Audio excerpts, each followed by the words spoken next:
Welcome to The Broken Truth Condensed, your essential briefing for this investigation. No filler, no distractions, just the core evidence, the hidden context, and the unanswered questions they'd rather you ignore.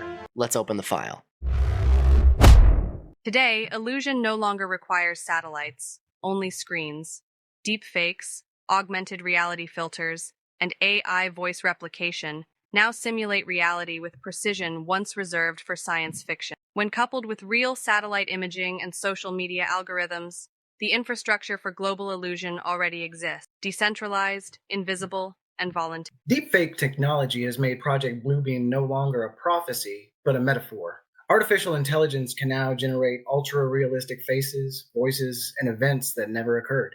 The same algorithms that let studios resurrect deceased actors can also create live footage of politicians announcing wars, religious figures performing miracles, or UFOs descending over cities, all in 4K, all believable. In 1994, Manast warned of a holographic apocalypse. Today, the holograms are digital, broadcast not from satellites but from smartphones. Instead of projecting illusions into the sky, we project them into our own retinas through screens. Deepfake culture is Bluebeam, decentralized, democratized, and invisible. We now live inside a convergence where entertainment dictates belief, politics borrows spectacle, and religion adapts to virality. Political rallies resemble concerts. News anchors use cinematic soundtracks. Churches live stream with lens flares and AI-generated backdrops of angels.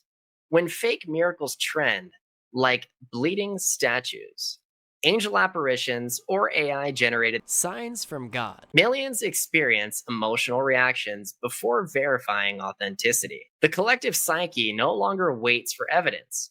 It reacts to narrative. The modern mind treats information like theater. As long as it feels true, it is true. Bluebeam's essence isn't technology. It's the fusion of performance and perception, and we've already perfected that formula. Global readiness for mass illusion. Why skepticism has eroded. After 2 decades of constant crisis, pandemics, wars, political upheavals, and viral misinformation, global skepticism has mutated. People are no longer skeptical, they're numb. Information overload causes what psychologists call cognitive fatigue. The brain stops fact-checking and simply accepts whatever offers coherence. Add to that a generation raised on CGI, augmented reality games, and digital influencers who aren't real, and you get a population trained to suspend disbelief by default. We are emotionally primed for large-scale illusions because we crave meaning amid chaos. When the next Divine Sky event appears on every screen, most won't analyze it, they'll share it. Since 2020, the Pentagon has steadily released UAP, or Unidentified Aerial Phenomena footage, officially acknowledging objects defying known physics. These sanitized revelations drip into mainstream media every few months, just enough to normalize the idea of something beyond human control. The psychological result is acclimatization. The more often we see official channels discussing non-human craft, the less shocking a future sky event becomes. Bluebeam theorists argue this is phase 1, preparing the collective imagination for a controlled revelation. Whether or not that's true, the conditioning is measurable. Disbelief is turned into curiosity, and curiosity into expectation. Humanity is waiting for a show. Psychological fatigue. Constant exposure to end-of-world media. Our entertainment diet is apocalyptic. Streaming series about plagues, invasions, and divine judgment. 24-hour news cycles predicting economic collapse or war. The constant barrage of doom imagery dulls critical thinking and heightens passive acceptance. When every headline screams catastrophe, a real one feels routine. This fatigue creates a paradox. People crave hope, but are addicted to fear. That emotional duality is exactly what an engineered event could exploit. A population so desensitized to destruction that they'd welcome any savior, even a digital one. Bluebeam might not need to happen. It's already digital. Project Bluebeam doesn't require NASA lasers or global holograms anymore. It already exists in algorithmic form of screens, influencers, and AI systems that curate collective belief. The illusion is continuous, self-sustaining, and voluntary. The apocalypse won't need to be projected across the heavens. It will unfold silently through the feed, frame by frame, scroll by scroll. Bluebeam might not need to happen because we're already living inside it. Whether Serge Monast uncovered a genuine operation or created a self-fulfilling myth, Project Bluebeam endures because it mirrors our deepest vulnerability, faith in sight. The line between revelation and simulation has thinned to static. For me, Project Bluebeam sits in that strange pace between prophecy and possibility. I don't believe in every claim Serge Monast made, but I believe in the pattern of control through perception. History shows us that when technology evolves reality, manipulation follows close behind. Whether the sky ever becomes the stage or not, the capacity to rewrite beliefs already exists. And I'm on the skeptical side of that line.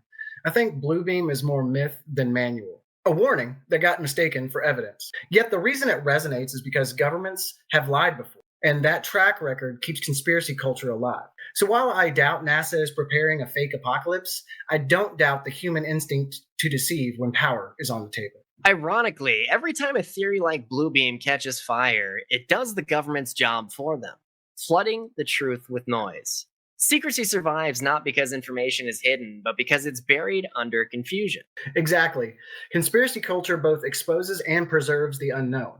When every possibility is on the table, no one can prove any of them. That ambiguity becomes a perfect camouflage for real operation. You can hide a classified project in plain sight just by surrounding it with 10 crazier ones. Could Bluebeam itself be the psyop? That's the paradox. What if Bluebeam isn't the plan and it's a distraction? A psychological operation designed to make people distrust their senses, their faith, and each other. A self-feeding illusion. The more people believe in it, the less they believe in anything else. It turns skepticism into paralysis. You start questioning reality instead of authority. In that sense, Bluebeam could already be complete, not as technology, but as an idea.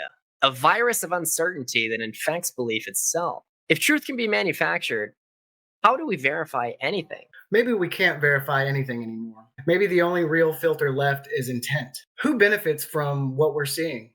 Who gains when we're afraid? That's the battle line of the modern age, discernment. In a world where reality can be edited, truth isn't discovered, it's chosen. We either chase clarity or collapse into comfort. Project Bluebeam reminds us that not every deception requires force, only faith. That the most powerful illusions are not projected into the sky, but into the human mind.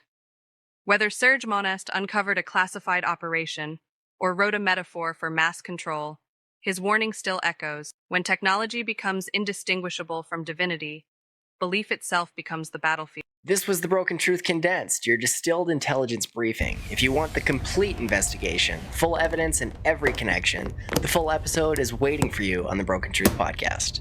Search it on every platform.